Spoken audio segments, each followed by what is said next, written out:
जय हिंद दोस्तों, welcome to exam capsule. दोस्तों, वीडियो स्टार्ट करने से पहले मैं एक छोटा सा इन्फॉर्मेशन दूंगा कि हमारे यहाँ अगर आप सीटेट का क्लास करना चाहते हैं तो आप फ्री ऑफ कॉस्ट ज्वाइन कर सकते हैं। इसी वीडियो के डिस्क्रिप्शन बॉक्स में मैं लिंक दे दूंगा, उसको आपको ज्वाइन कर लेना है। मैं उसके बारे में बता दूं, वहाँ पे आपको एनसीईआरटी के क्लासेज होता है और साथ ही में सीटेट के लिए स्पेशल टेस्ट होता है। और बगल से जैसे शिक्षक भर्ती 3.0 4.0 के लिए एनसीईआरटी क्लासेज के साथ टेस्ट भी होता है। जैसे कि पता है, अगर नहीं भी पता होगा तो मैं बताना चाहूँगा कि 8 क्लास के ज्योग्राफी ऑलरेडी हम लोग ख़त्म कर चुके हैं, 6 क्लास के ख़त्म कर चुके हैं, 8 क्लास के टेस्ट हो चुका है, 6 क्लास के टेस्ट स्टार्ट हो चुका है और ये जो क्लास चल रहा है 7th क्लास के चल रहा है, जो कि चैप्टर नंबर 2 आज हम लोग इसमें रिवीजन करेंगे। अब आप लोग को माइंड में चलता हुआ आखिर ये जो वीडियो बन रहा है रिवीजन क्यों मिल रहा है, क्योंकि वहाँ पे लाइव क्लासेज होती है, आप आके क्लास कीजिएगा और आपको फिर से रिवीजन करने के लिए इस वीडियो के थ्रू आपको लिंक दिया जाएगा, आप रिवीजन भी करते चलिएगा। तो जल्दी के देर ना कीजिए और जल्दी ज्वाइन कीजिए। चलिए हम लोग रिवीजन स्टार्ट करते हैं। और आज रिवीजन में सेकेंड नंबर चैप्टर आप लोग देख सकते हैं कि हमारे पृथ्वी के अंदर, मतलब हमारे पृथ्वी के अंदर कौन कौन सी घटनाएं घटती है, ये सारे चीज़ें इस चैप्टर में दे दिया गया है। सबसे फर्स्ट नंबर पॉइंट यहाँ से आप देख सकते हैं कि दिया गया है कि हमारे पृथ्वी एक गतिशील ग्रह है। इसके अंदर एवं बाहर निरंतर क्या होता है, परिवर्तन होते रहता है। तो आप लोग को भी पता है कि जब गतिशील रहेगा, कोई भी इंसान ही गतिशील रहेगा, चलते रहता है, तो कुछ ना कुछ परिवर्तन होगा ही होगा, सिंपल बात है। सेकेंड नंबर पॉइंट दिया गया है, पृथ्वी तक सबसे ऊपरी परत क्या कहलाती है। अगर आपसे कोई पूछता है तो ये जो सबसे ऊपरी परत कहलाती है वो पर्पटी कहलाती है। देखिए, यहाँ से थर्ड नंबर लाइन को हम लोग सिंपल वे में समझने की कोशिश करेंगे। दिया गया है कि प्रॉपर्टी सबसे पतली परत होती है। तो याद रखिएगा, भू प्रॉपर्टी या प्रॉपर्टी जो भी बोले, ये सबसे पतली परत होती है। उसके बाद महाद्वीपीय की यहाँ बात कर दिया गया, तो कॉन्टिनेंट के बात किया गया है जिस पे हम लोग रहते हैं। ये 35 किलोमीटर, ठीक है। और समुद्री सतह में, ठीक है, समुद्र के बात किया है, महासागर के केवल 5 किलोमीटर तक है, ठीक है। इस पॉइंट को याद रखिएगा। और ये महाद्वीपीय जो होता है ना कॉन्टिनेंट के, ये मुख्य सिलिका और एल्यूमिना से बना हुआ है, इसलिए इसको सियाल बोलते हैं, ठीक है। यानी कि सी से सिलिका और एल से एल्यूमिना। लेकिन जो ये पानी वाला 5 किलोमीटर होता है महासागर प्रॉपर्टी, इसका ये जो बना हुआ रहता है सीमे से, यानी कि सिलिका और मे का मतलब होता है मैग्नीशियम से बना हुआ है। इस पॉइंट को याद करके रखना है। एक बार मैं रिपीट करता हूँ, कोई पूछेगा कि सबसे ऊपर वाला क्या होता है, तो प्रॉपर्टी होता है, भू प्रॉपर्टी होता है। तो कितने किलोमीटर तक होता है, तो भैया 35 किलोमीटर तक होता है। लेकिन अगर समुद्र वाला पूछ देगा तो 5 किलोमीटर आपको बताना है। सबसे ऊपर वाला 35 किलोमीटर क्या चीज़ से बना हुआ था है, सियाल से, यानी कि सिलिका एल्यूमिना। लेकिन अगर समुद्री वाला जो 5 किलोमीटर है उसके बारे में पूछा जाए तो आप बता सकते हैं सीमे का मतलब सिलिका और मैग्नीशियम, ठीक है। पृथ्वी के प्रॉपर्टी नीचे मेंटल होता है। जो ये पृथ्वी हो गया, इसके नीचे जाइएगा, जैसे ये फिगर बनता है, ठीक है, ऐसे करके फिगर बनता है। तो ये सबसे पहले ऊपर आपका भू प्रॉपर्टी हो गया, और जस्ट इसके नीचे वाला देखिएगा, नीचे वाला ये वाला, तो इसी को मेंटल बोला जाता है। मेंटल जो होता है 29 किलोमीटर होता है, ठीक है। इस पॉइंट को याद रखिएगा। पृथ्वी के सबसे आंतरिक परत जो होता है कोर या कोड होता है, तो ये सबसे नीचे वाला होता है, ये होता है। अगर त्रिज्या आपसे पूछा जाए तो लगभग 3500 किलोमीटर याद रखिएगा। कहने का मतलब कि ये जो 29 था वहीं ये हो गया आपका 3500। और आपके बारे में अगर प्रॉपर्टी के बारे में पूछ दिया जाता है तो ये 35 किलोमीटर याद रखिएगा। यानी कि फर्स्ट वाला क्या रहता है 3500 किलोमीटर, 35 किलोमीटर, सेकेंड वाला 2900 किलोमीटर और थर्ड वाला 3500 किलोमीटर के रहता है। और वहीं सबसे नीचे वाला जो पॉइंट रहता है नीचे वाले को, तो उसको हम लोग क्या बोलते हैं, तो ये हम लोग कोड या कोड बोलते ही हैं 3500 किलोमीटर। लेकिन ये क्या चीज़ से बना हुआ रहता है तो याद रखिएगा निकिल और लोहा से, यानी कि जिसको नीफिस कहते हैं इससे, ठीक है, नीफे से बना हुआ है। जिस तरह से फर्स्ट वाला हम लोग देखे थे क्या चीज़ से बना हुआ था, तो सियाल से बना हुआ रहता है। ठीक है, हम लोग आसानी से तो वहाँ देख भी किए हैं, लेकिन ये जो दूसरा जो होता है ना वो सीमा से बना हुआ रहता है।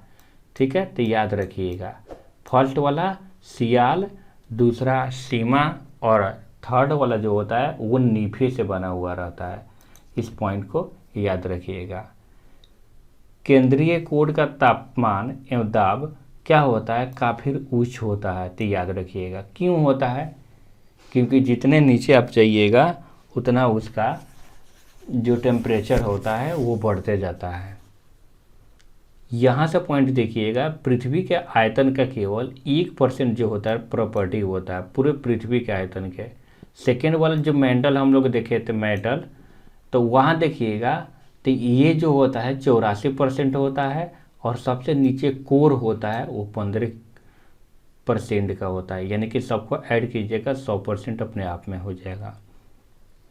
कोई पूछेगा कि पृथ्वी के त्रिज्या आखिर होता क्या है, तो 6371 किलोमीटर आप बता सकते हैं। यहाँ से सेल स्टार्ट हो जा रहा है और जिसको रॉक बोलते हैं। तो पृथ्वी की प्रॉपर्टी बनाने वाले खनिज पदार्थ के किसी भी प्राकृतिक खनिज पदार्थ के किसी भी प्राकृतिक पिंड को क्या बोलते हैं, सेल बोलते हैं। वहीं आपसे पूछ दिया जाता है कि सेल कितने प्रकार के होते हैं, तो याद रखना है कि सेल 3 प्रकार के होते हैं। कौन कौन से होता है, तो एक अग्नेय सेल जिसके इग्नियस बोला जाता है, अवसादी सेल जिसे सेडिमेंट्री बोलते हैं, कयांतरिक सेल जिसे, वहीं इग्नियस जो होता है वो इग्नियस से एक लैटिन शब्द होता है इग्नस होता है, इग्नस जिसका अर्थ होता है अग्नि, उसी से बना हुआ है। फिर सेडिमेंट्री जो होता है एक लैटिन शब्द होता है सेडिमेंट से, जिसका अर्थ होता है स्थिर, इससे बना हुआ है। मेटामॉर्फिक देखिएगा तो मेटामॉर्फोस से बना हुआ है, जिसका अर्थ होता है रूप परिवर्तन। तो ये जो तीनों का तीनों रॉक है वो बना हुआ है, दो तो आपका लैटिन शब्द से बना हुआ है इग्नियस और सेडिमेंटरी, लेकिन वही मेटामॉर्फिक जो होता है वो ग्रीक शब्द से बना हुआ है। यहाँ इस पॉइंट को ऐड करके आपको रखना होगा। नेक्स्ट पॉइंट पे बढ़ते हैं हम लोग, और नेक्स्ट पॉइंट जो दिया गया है आप देख सकते हैं कि द्रवित मैग्मा ठंडा होकर ठोस हो जाता है, जिसे अग्नि सेल कहते हैं। ठीक है, अब देखिए जो अग्नि सेल आता है उसको प्राथमिक सेल या अग्नि सेल दोनों बोल सकते हैं। लेकिन ये जो प्राथमिक सेल होता है या फिर अग्नि सेल, ये दो टाइप के होते हैं।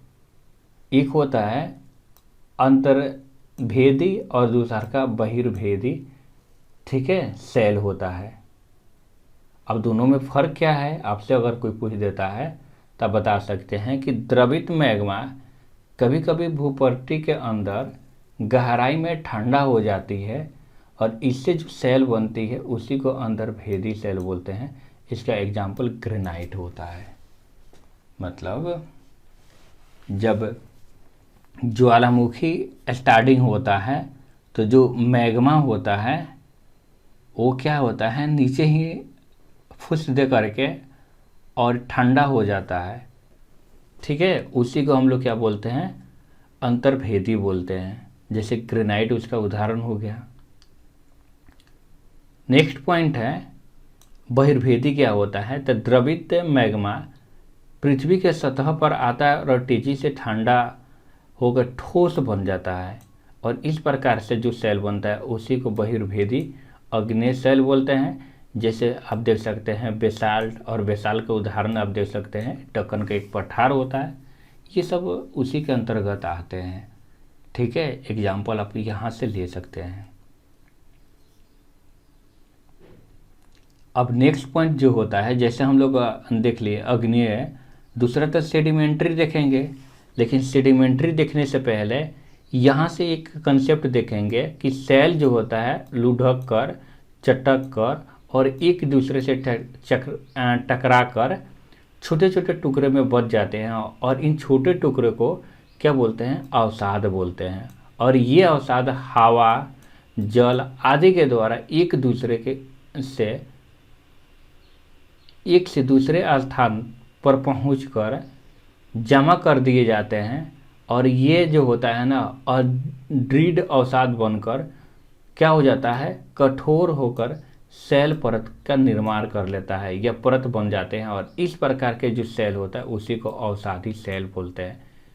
ठीक है, और उदाहरण के लिए आप ले सकते हैं बलुआ पत्थर, रेत। ये जो बलुआ पत्थर होता है रेत के दोनों, मतलब बलुआ जो होता है पत्थर और रेत के दोनों से बनता है। ठीक है, तो इस पॉइंट को आप लोग को ऐड करके रखना है। चलिए मैं एक बार अपने भाषा में बताने की कोशिश करूँगा अवसादी सेल कैसे बनता है। तो आपके सामने बहुत सारा प्रोसेस बता दिया गया है, लेकिन एक शॉर्ट तरीका से आप देखना चाहते हैं तो जो सेल होता है, जो रॉक होता है, ये लुढ़क जाता है, कभी देखिएगा एक दूसरे में टकरा जाता है, ऐसे करके फूट जाता है, टूट जाता है, और वहीं जो होता है हवा और जल के द्वारा एक स्थान से दूसरे स्थान तक जब जाता है तो वहीं आपका जमकर परत दर परत बैठ के, ठीक है, बहुत सालों में, बहुत हजारों सालों में धीरे धीरे अवसादी सेल के रूप में वो क्या करता है, रूप ले लेता है।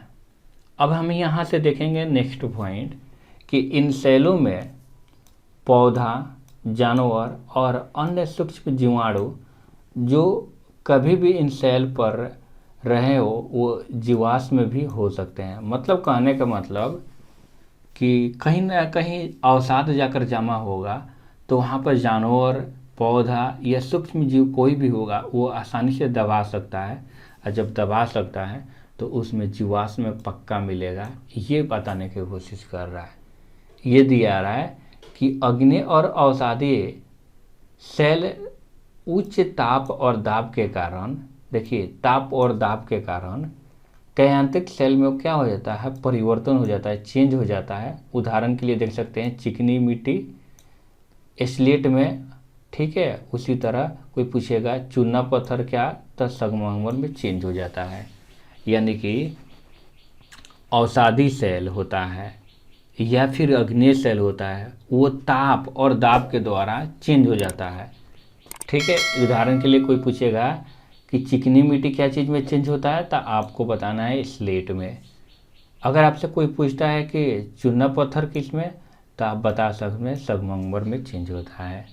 ठीक है, ये सारे पॉइंट याद रखना है। ऐसे करके हम लोग आसानी से इस चैप्टर को पढ़ लेते हैं। ठीक, नेक्स्ट चैप्टर में हम लोग देखेंगे हमारी बदलती पृथ्वी। ठीक है, तो नेक्स्ट चैप्टर आप देखना ना भूलें। मिलते हैं नेक्स्ट वीडियो में। Thanks for